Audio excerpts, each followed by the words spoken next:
Bageri.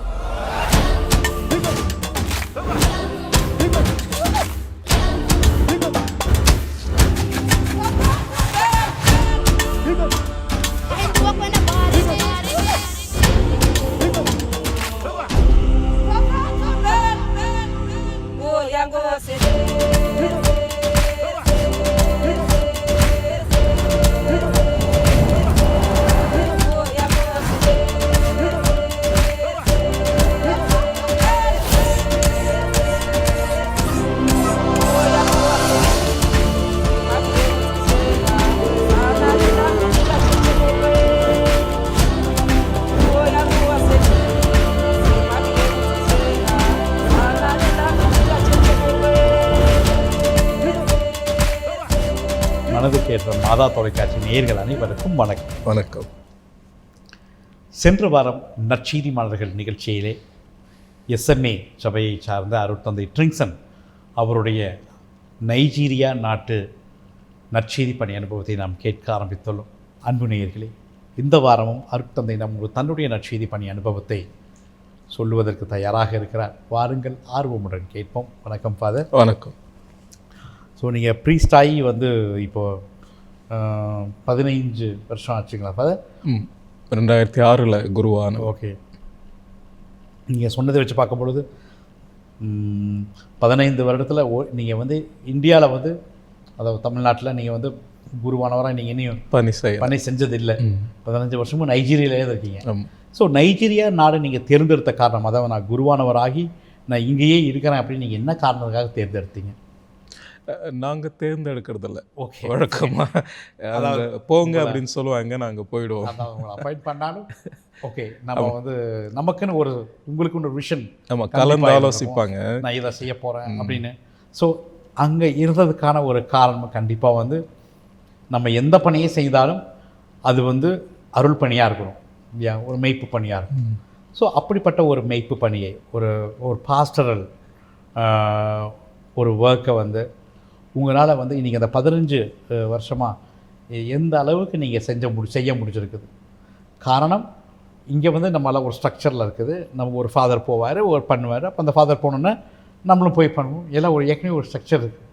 But Nigeria திருச்சபையும் அது போலவா எப்பவுமே ஒரு ஸ்ட்ரக்சர் இருக்குமா, இல்லை நம்மளாக போய் ஏதாவது ஆரம்பிக்கணுமா? இந்த 15 வருஷம் என்னுடைய வாழ்க்கை அந்த நைஜீரியா நாட்டில் குருவாக ஒரு 11 வருடங்கள், அதில் 4 வருஷம் இறையியல் அங்கேயே படித்தேன். தியாலஜி அங்கே படித்ததுனால படிக்கிறப்பே எனக்கு இந்த ஆப்பிரிக்க குருமானவர்களோடு சேர்ந்து படிக்கும்போதே நிறைய அனுபவங்கள், இந்த குருவானவராயிட்டு பணி செய்வதற்கு முன்பே ஆப்பிரிக்க வருங்கால குருக்களோட என்னுடைய உறவுகள், அவங்களுடைய எதிர்பார்ப்புகள், அவங்க கற்றுக் கொடுக்குறதும் வித்தியாசமான அந்த ஆப்பிரிக்க திருச்சபையை பற்றி அங்கேயே படிக்கும்போதே நிறைய கற்றுக்க வேண்டியது இருந்ததுனால ரொம்ப குருவானதுக்கப்புறம் பணி செய்கிறது ரொம்ப ஈஸியாக இருந்தது. ஏன்னா அங்கேயே ஆப்பிரிக்கன் தியாலஜி அந்த மாதிரி எல்லாமே இருக்குது அங்கேயே. அதனால் ரொம்ப சிரமமும் இல்லை போயிட்டு சேர்ந்து பண்ணுறதில். அதே போல் நம்ம ஊரில் இருக்கிற இந்த கட்டமைப்புகள், இந்த திருச்சபைக்கான கட்டமைப்புகள், இப்போ இருக்கிற பங்குசாமியார், உதவி பங்குசாமியார், இந்த பாரகர் குழு அப்படின்ட்டு நிறைய குழுக்களாக இருக்குது. இந்த கட்டமைப்பும் ஆப்பிரிக்காவில் இருக்கிற அந்த திருச்சபையோட கட்டமைப்பும் கொஞ்சம் மாறுதலாக இருக்கும். அதுலேயும் குறிப்பாக எங்களுடைய வேத போதக சபை, எங்களுடைய மறைபோதக சபை ஆட்கள் முதல் முறையாக கிறிஸ்துவ ஒரு இயேசுவை பற்றி தெரியாத மக்களுக்கு போய் சொல்லும்போது அங்கே அந்த திருச்சபைக்கான ஒன்றுமே இருக்காது. அந்த பூஜ்ஜியத்துலேருந்து தான் தொடங்குவோம். அப்போ போயிட்டு நாங்கள் முதல் தடவை மிஷினரிஸாக போகும்போது, வேத போதகராக போகும்போது கிறிஸ்துவ பற்றி மக்களுக்கு தெரியாது, திருச்சபைக்கான ஒரு சூடம் இருக்காது. அங்கே போயிட்டு எங்களுடைய வாழ்க்கையை பார்த்து யார் இவங்க, என்ன பண்ணுறாங்க, வெளிநாட்டு ஆட்களாச்சு அப்படின்ட்டு நிறைய அந்த க்யூரியாசிட்டியோடு தான் மக்கள் கேட்கும்போது, அப்புறம் நாங்கள் கொஞ்சம் கொஞ்சமாக மக்களுக்கு ஏசுன்றது யாருன்றதை சின்ன படங்கள் போட்டு காமிப்போம். சில டைமில் நம்ம சின்ன சின்ன உதவிகள்லாம் செய்வோம். அதனால மக்கள் நம்மோட கூட கொஞ்சம் உறவுகளையும் இது பண்ணுவாங்க. நமக்காக இவங்களை நம்ம தான் பாதுகாக்கணும் அப்படிங்கிற அந்த மனநிலைக்கு வந்துடுவாங்க. அப்புறம் அந்த சின்ன சின்ன 4-5 பேர் ஒன்றா சேர்ந்து வந்து எங்களோட சேர்ந்து தங்க ஆரம்பிப்பாங்க. அதுதான் சின்ன சின்ன குழுக்கள். அங்கே ஒரு குழு, இன்னொரு கிராமத்தில் ஒரு குழு அப்படிங்கிறது தான் ஒரு கட்டமைப்பே முதல்ல உருவாகுது.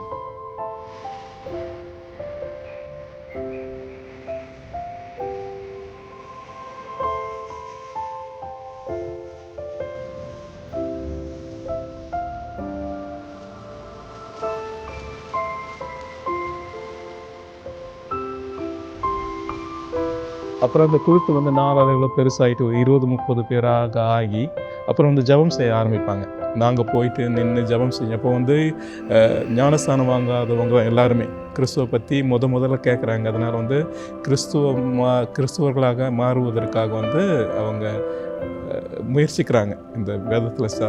அதனால் அந்த மக்களோட வந்து ஒரு குரூப்பாக அவங்கள சின்ன குழுக்களாக தயாரித்து அவங்களுக்கு வந்து ஜபங்களை சொல்லிக் கொடுக்குறது அப்படின்ட்டு. அப்புறம் அந்த நாளடைவில் அந்த குரு வந்து 50 ஆகி 100 ஆகும்போது வந்து அவங்கள மக்களாக வந்து எங்களுக்கு ஒரு சின்ன ஒரு கூடாரம் மாதிரி இருந்தால் என்ன அப்படின்ட்டு அவங்களா முன் வந்து அப்புறம் கோயில்கள் கட்ட ஆரம்பிப்போம். வழக்கமாக மரத்துக்கீழே தான் இந்த பிகினிங் துவக்க காலத்தில் வந்து இந்த மரத்துக்கீழே வந்து எல்லாம் முடிஞ்சிடும். சாமியாரை வந்து ஒரு சின்ன கல் இருந்தால் கூட மேடை போட்டு அங்கேயே பூசை ஒரு 4-5 பேருக்கு பூசை. ஏன்னா நன்மை வாங்குறதுக்கும் யாரும் இருக்க மாட்டாங்க அப்போதைக்கு. அதுக்கப்புறம் நாளடைவில் அந்த குழுக்களாக இருந்த ஒரு 50 பேர்லேருந்து 2-3 பேர் வந்து கேட்டகிஸ்ட் மாதிரி மறைக்கல்வி சொல்லி கொடுக்குற அந்த அவங்களா முன் வந்துடுவாங்க. அவங்க வர்றதே வந்து அவங்களே வந்து பெரிய நமக்கு வந்து ஒரு வரப்பிரசாதம். ஏன்னா ஃபாதருங்க போக முடியாத இடத்துக்கெலாம் வந்து இந்த 2-3 பேர் இந்த தன் நிலை ஆர்வலர்களை வரும். அவங்களே வந்து போயிட்டு அந்த கிராமத்துக்கெலாம் போயிட்டு அவங்களுக்கு வந்து நம்மளை விட அவங்களுக்கு வந்து நிறைய அட்வான்டேஜஸ் இருக்குது. மக்கள் பற்றி தெரியும், வழிகள் தெரியும், மொழிகள் தெரியுறதுனால வந்து அவங்க வந்து அந்தந்த கிராமத்துக்கு எங்களை மாதிரி குருக்கள் மட்டும் போகிறதில்ல, அங்கே இருக்கிற ஆப்பிரிக்கன் மக்களே ஒரு காலத்தில் வந்து அந்த நற்செய்தியை பற்றி அறிவு நிறைய வந்ததுக்கப்புறம் அந்த அவங்களே போயிட்டு பல கிராமத்துக்கு அவங்க அப்படி தான் வந்து அந்த கட்டமைப்புகள் உருவாகுது.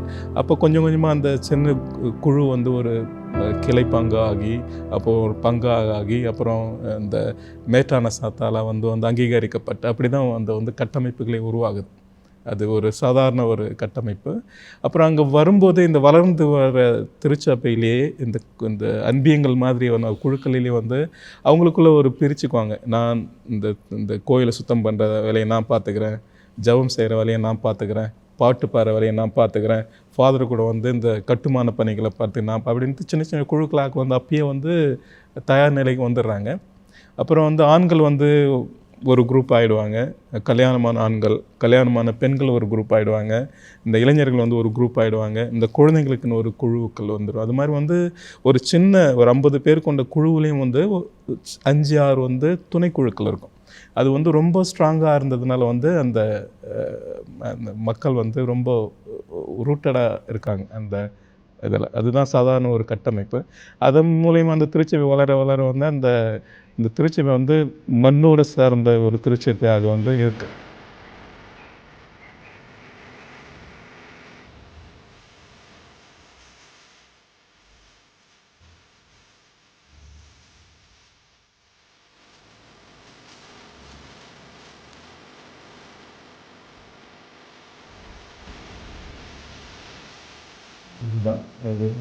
நீங்கள் தொடக்கத்தில் வந்து அந்த இயேசு யார் அந்த சின்ன ஒரு படங்கள்லாம், ஸோ அப்படிப்பட்ட தேவை இன்னும் வந்து நீங்கள் பணி செஞ்ச நைஜீரியா வந்து அது கிராமமா இல்லை அது டவுனா?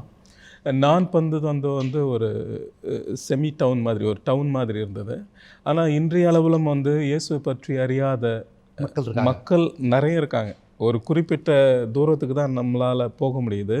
இன்னுமே வந்து இயேசுவை பற்றி அறியாத மக்கள், இயேசுவோடைய பேரை கேட்காத மக்களுமே இந்த பழங்குடி மக்களுமே நம்ம ஊரில் சொல்லுவோம்ல, பழங்குடி மக்கள் இல்லை ஆனாலும் ஒரு சில அந்த இனங்கள் வந்து இந்த ரொம்ப இந்த காட்டுகள்லையும் மலைகள்லையும் இருக்கிற அதில் வந்து இன்னும் இன்றளவும் வந்து இயேசுவை பற்றி அறியாத வந்து மக்கள் நிறைய பேர் இருக்காங்க. அதனால தான் இன்றைய அளவும் வந்து எங்களுடைய தேவைகள் வந்து இன்னும் இருக்குது.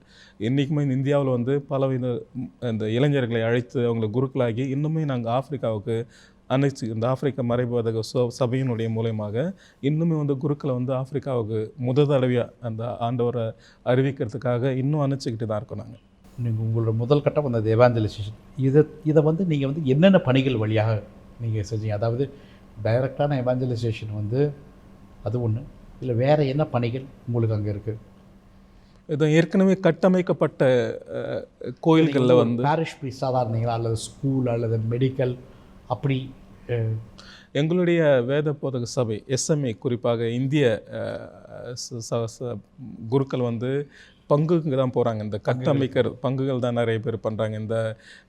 இந்த ஸ்கூல்ஸில் வந்து பள்ளிகள்லையுமே அந்த மாதிரியான இன்னும் எங்களுக்கு இல்லை. எங்களுடைய குறிக்கோளை வந்து ஆப்பிரிக்க மக்களுக்கு வேதத்தை பற்றி தெரிவிக்கிறதும், ஆப்பிரிக்க மக்களோடு பயணம் செய்கிறதும், அவங்களுக்கு உடல் உள்ள அந்த ரீதியான அந்த பராமரிப்பு தான் எங்களுடைய குறிக்கோளை. எங்களுடைய சபை நிறுவனரோட இது வந்து ஆப்பிரிக்க மக்களுக்கான பணிகள் தான். அது வந்து பின்னாடி வேணால் வளர்ந்து வந்த தருணத்தில் வந்து அந்த மாதிரி பள்ளிகள் எடுத்து நடத்துறதுக்கெல்லாம் விழைவார்கள்னு நினைக்கிறேன். ஸோ உங்களுடைய மெயினாக உங்களுடைய சவால்கள் அங்கே என்ன? ஒரு பாஸ்டராக நீங்கள் சொன்னீங்க, நீங்கள் ஒரு பாஸ்டராக தான் போகிறீங்க. பங்கு தந்தையா மக்களுக்கு வந்து அருள் பணி செய்ய திருப்பலியாற்று. ஸோ இப்படி வரும் பொழுது உங்களுடைய முக்கியமான சவால்கள் என்னவாக இருக்கும்? அதை எப்படி நீங்கள் அங்கே முறியடிக்கிறீங்க? எங்களுடைய முதல்ல வந்து இந்த கட்டமைப்புகள் பற்றி சொன்னோம்ல, அந்த குழுக்களாக இது பண்ணும், அதுவே வந்து பெரிய சேலஞ்சிங். எல்லா கிராமத்துலேயும் வந்து நம்மளை வந்து அக்செப்ட் பண்ணி ஒத்துக்க மாட்டாங்க. அங்கே இருக்கிற ஏற்கனவே வந்து கிறிஸ்தவம் போகிறதுக்கு முன்னாடியே வந்து சில அந்த காலத்து அந்த ரிலிஜன்ஸ் எல்லாமே மதங்கள் இருக்குது. அவங்களோட பெனட்ரேட் பண்ணி ரொம்ப பண்ணி போனது ரொம்ப கஷ்டம். ஏன்னா அவங்கள வந்து விட்டு கொடுக்க மாட்டாங்க. ஏற்கனவே நடைமுறையில் இருக்கிற ஒரு மதத்தை வந்து கிறிஸ்துவ மதத்தை புதுசாக இருக்கும் அவங்களுக்கு. அதனால அந்த பழைய ஒரு கிறிஸ்துவ மதமே உங்களுக்கு புதுசுன்னு சொன்னாக்கா பழசாக அவங்களுக்கு வேறு ஏதாவது மதம் இருக்குங்களா? ஆமாம், ஆஃப்ரிக்கா இந்த ட்ரெடிஷ்னல் ரிலீஜன் அப்படிங்கிறது, பழங்காலத்து ஆஃப்ரிக்க மதங்கள் அப்படின்ட்டு அதுக்கு டைட்டிலே இருக்குது. அது அவங்க வந்து நம்ம ஊர் மாதிரி தான். அந்த காலத்தில் எப்படி இருந்ததுன்னு தெரியாது எனக்கு. ஆனால் கிறிஸ்துவ வர்றதுக்கு முன்னாடியும் இந்து மதம் வர்றதுக்கு முன்னாடியும் ஒரு பழக்க வழக்கம் அந்த மாதிரியான இயற்கை வழிபடுற அந்த இது இருக்குது, இன்னமும் இருக்காங்க. அது நிறைய மக்கள் வந்து இன்னும் அந்த அந்த பழங்காலத்து ஆப்பிரிக்க மதங்களை வந்து பின்பற்றவங்களும் இன்னும் இன்றளவில் இருந்திருக்காங்க. ஆனால் நாளளவில் கிறிஸ்துவமும் அந்த இஸ்லாமும் சேர்ந்து அந்த குழுக்களை வந்து இந்த ஆப்பிரிக்க அந்த காலத்து ஆப்பிரிக்க மதங்களை பின்பற்றவங்களுடைய எண்ணிக்கையை குறைச்சிருச்சு.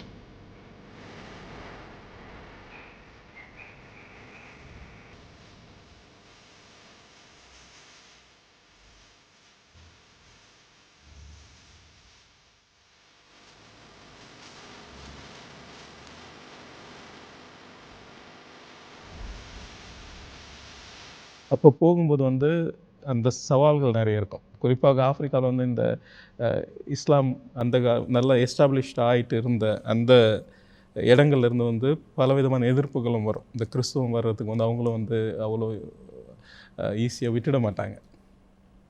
அதனால் அந்த மாதிரி நிறைய சவால்கள் இருக்குது. எங்களுடைய இடத்தை தக்க வைக்கிறதுக்கே வந்து போராட வேண்டியது இருக்கும். சிலது எல்லாமே வந்து ரொம்ப வந்து எதிர்ப்பு பல வகையில் வரும். அப்புறம் கட்டமைப்பு ஆனதுக்கப்புறம் கோயில்கள்லாம் கட்டிட்டு ஒரு பங்கு ஆனதுக்கப்புறம் வந்து மக்களும் வந்து அந்த கோயில்களை சுற்றி வாழ ஆரம்பிச்சிடுறாங்க. அவங்களே வந்து ஒரு பெரிய பாதுகாப்பு நம்முடைய திருச்சபைக்கும் அந்த பங்குக்கும். அதனால் அதுக்குள்ளே நிறைய பேர் வாழ்ந்து 50 இருந்த அந்த குழுக்களை வந்து 100 200 1000 அளவுக்கெல்லாம். அதனால் வந்து ஒரு குறிப்பிட்ட ஏரியா வந்து கிறிஸ்துவத்தை ஏற்றுக்கொண்ட ஒரு குழுக்களாகிடுது அங்கே. அதனால் வந்து அவங்க மத்தியில் வந்து பணி செய்கிறது வந்து ஒரு இலகுவான ஒரு இதுவாக ஆகிடும். அதை ஏற்கனவே கட்டமைக்கப்பட்டதுனால வழக்கமான திருப்பலிகள், வழக்கமான இந்த மறைக்கல்வி வகுப்புகள், அந்த வழக்கமான உதவிகள், ஃபாதர் பண்ணுற உதவிகள், அந்த நோயாளர்களை போய் சந்திக்கிறது, இந்த மாதிரி சின்ன சின்ன பிரச்சனைகள் எல்லாம் வந்து மக்களே நம்ம ஊரில் நம்ம ஒரு பங்கு சாமியார் என்ன பண்ணியோ அதே பண்ணி தான் அங்கே. ஆமாம். உங்களுடைய மறை மாவட்டத்துடைய பேர் என்ன? என்னுடைய மறை மாவட்டத்து பேர் வந்து இந்த ஆர்ச்டிடைஸ் ஆஃப் லேகோஸ் உரை மறை மாவட்டம். அது உயர்மறை லேகோஸ் ஆர்ச்டிடைசஸ் ஆஃப் லேகோஸ் அப்படிங்கிறது வந்து பெரிய ஒரு பெரிய இது ரொம்ப பெருசு. இது ரொம்ப பெரிய மறை மாவட்டம்னா நீங்கள் என்ன சொல்லுவீங்க? தமிழ்நாடு பெருசு இருக்குமா? இருக்காது. எனக்கு தமிழ்நாடு வந்து பரப்பளவில் ரொம்ப பெருசு. ஆப்பிரிக்காவில் வந்து 56 டயசஸ் இருக்குது. அந்த நைஜீரியாவில் மட்டுமே, நான் சொல்கிற அந்த நாட்டில் மட்டுமே அவ்வளோ டயசஸஸ் இருக்குது.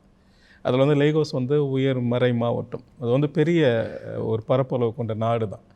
அதில் வந்து அது ஏற்கனவே கட்டமைப்பு, அது எங்களுடைய சபை தான் 150 வருஷத்துக்கு முன்னாடி, இப்போ வந்து 163 இந்த மாதிரி ஆகுது. அப்பயே போயிட்டு நாங்கள் வந்து மறைபோதகத்தை பற்றி பேசணும். அதனால் இப்போ வந்து நல்லா வேறு மாதிரி இருக்குது. அந்த நல்லா வளர்ந்து விட்ட ஒரு திருச்சபை இந்த லேகோஸுங்கிறது. நம்ம ஊர் மாதிரியே தான் அந்த கட்டமைப்போடு இருக்கிற ஆயர், அவருக்கு கீழே பணி செய்கிற குருக்கள் அப்படின்ட்டு. இப்போ நீங்கள் இருக்கிற மறை மாவட்டத்திலேருந்து உங்களை போன ஒரு ஸ்ட்ரெயின் ஃபாரின் ப்ரீஸ்ட் அவங்க அதிகமாக இருக்காங்க, லோக்கல் ப்ரீஸ்ட் இருக்காங்களா நைஜீரியா? குறிப்பாக உங்கள் மறை மாவட்டத்திலேருந்து உங்கள் மக்கள்லேருந்தே ஒரு இறை அழைத்தல் பெற்று குருவான லோக்கல் ப்ரீஸ்ட் யாராவது இருக்காங்களா? நம்மளுடைய ஆயர், நம்ம மரியம் இந்த பிரிசியாக்கு, அந்த கோயம்புத்தூரோட ஆயரோடைய அந்த ஆர்வமே இந்த மண்ணின் மைந்தர்களை குருக்களாகணுன்றது தான் அவருடைய முக்கியமான குறிக்கால். எனக்கு கோயம்புத்தூரில் இருந்தப்பயே இருந்தது.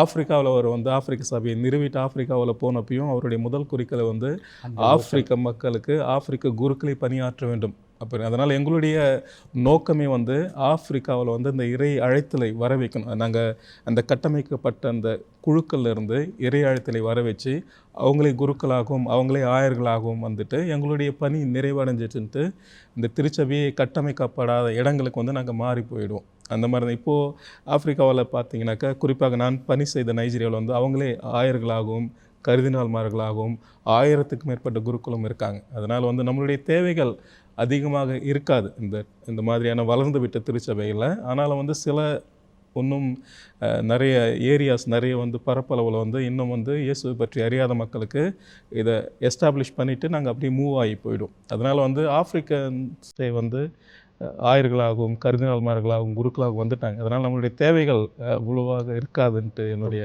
அபிப்பிராயம்.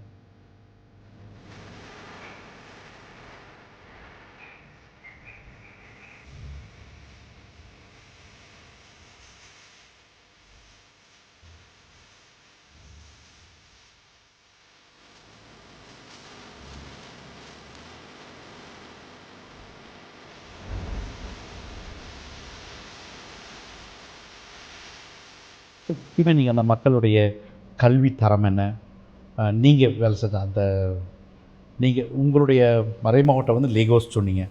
ஸோ உங்களுடைய ஊர், அந்த டவுன் பேர் என்ன?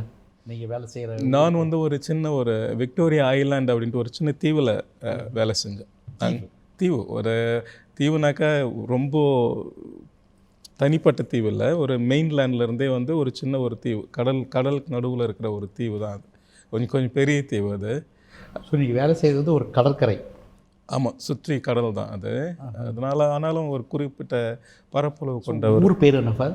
அது விக்டோரியா ஐலாண்ட் அப்படின்ட்டு. ஐலாண்ட் தான் ஊர். ஆமாம், அந்த இது பேர் ஐலாண்ட், அது பேரே விக்டோரியா ஐலாண்ட் அப்படின்ட்டு. அதுக்கு அந்த விக்டோரியா ஐலாண்ட்லேருந்து மெயின்லேண்ட் பிரிட்ஜ் மூலிமா இணைச்சி